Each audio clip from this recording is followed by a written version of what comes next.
Sailboat glides across the turquoise water, under a clear blue sky. I am on deck, laughing with the crew, the sun warm on my face. The air is filled with the sounds of seagulls, and the gentle lapping of waves against the hull. This is paradise. The storm's wrath descends upon the Pacific, as monstrous waves crash over the deck, and the wind wails. A deafening crack tears through the night, as the mast splinters and collapses, threatening to drag everything down with it. I struggle against the surging water, grabbing a life raft, a half-full water bottle, and a flare gun in a desperate bid for survival. Before I can secure my lifeline, a violent force hurls me into the tumultuous sea. The raging sea swallows me whole, leaving only sporadic flashes of lightning to illuminate the chaotic darkness. A small life raft bobs on the endless ocean, the sun relentlessly beating down. Skin burns raw red, lips crack like parched earth, as a small bottle is clutched tightly. The silence is broken only by the groan of the raft and the lonely cries of seabirds. The heat shimmers, and a phantom ship dissolves into the haze.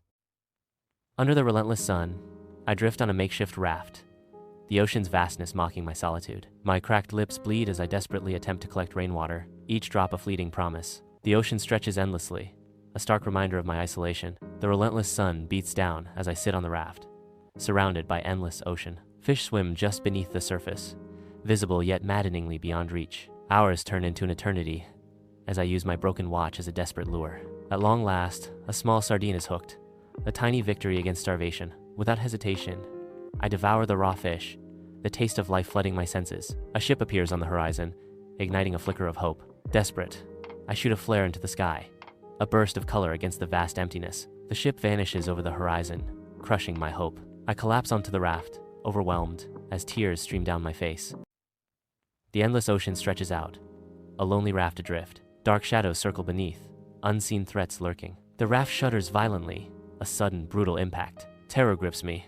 Survival becomes everything. Water invades the raft, a cruel reminder of the relentless sea. I frantically search, desperation gripping my heart. Duct tape becomes my only ally against the encroaching sea. The tearing sound of the tape echoes in the vast silence, a stark reminder of isolation. Sweat streams down my face, a testament to the physical and emotional battle against the circling predator. Under the relentless sun, days melt away into an indistinguishable eternity. The horizon stretches on, mocking my weathered face. The sharks circle, their shadows a constant, chilling threat. Against the odds, defiance flickers in my eyes. I won't give up. I will survive.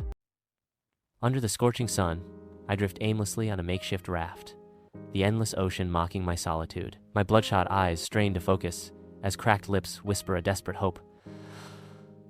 Island? A hazy shape materializes in the distance, igniting a flicker of hope in my desolate heart. Driven by desperation, I use my bare hands to paddle towards the island. With each stroke, my strength wanes, and the island shimmers and distorts. The sounds of the ocean fade as I lose consciousness, collapsing onto the raft. I awaken in a dimly lit fisherman's hut, the air heavy with the mingled scents of fish and wood smoke. Kai, a weathered fisherman, watches over me with concerned eyes, his presence a beacon of hope. "You are safe now," Kai assures me, his voice a soothing balm to my weary soul. I attempt to sit up, but my strength fails me, and I collapse back, succumbing to exhaustion and relief. A small life raft drifts alone on the vast open ocean, baking under the relentless sun. My sunburned face and cracked lips betray my desperation as I scan the empty horizon. The raft creaks ominously, each wave amplifying the silence and my growing despair. There is only water and sky. In the vast ocean, I desperately ration the last of my water. The taste is metallic and stale. A vivid memory flashes. Aboard a yacht, laughter echoes amidst calm seas, a stark contrast to the present. The laughter fades, drowned out by the relentless crash of waves against the raft. Under a sky pierced by cold, distant stars, the character shivers as the ocean's vastness closes in. The water comes alive as hallucinations begin. Faces emerge from the waves, voices echo on the wind. Desperate, the character clutches a small waterproof bag, hope dwindling. My sunburned skin peels as hunger gnaws. I grip a small fish, raw and wriggling. I eat the fish, the repulsive taste a reminder of my desperation. My instincts scream, survive at any cost. Weak and emaciated, I stumble onto the sandy beach, the unfamiliar sand shifting beneath my feet. Exhausted but alive, I collapse onto the sand, the sound of the waves now a comforting lullaby. In my pocket, the familiar weight of the desalination tablets serves as a constant reminder of my ordeal and survival. I sit on the hospital bed, gazing out at the ocean. The memories of those days at sea haunt me, because you never think it'll happen to you until you're 600 miles from land, and nobody's coming. I reach into my pocket and pull out a desalination tablet. turning it over in my fingers. The weight of survival.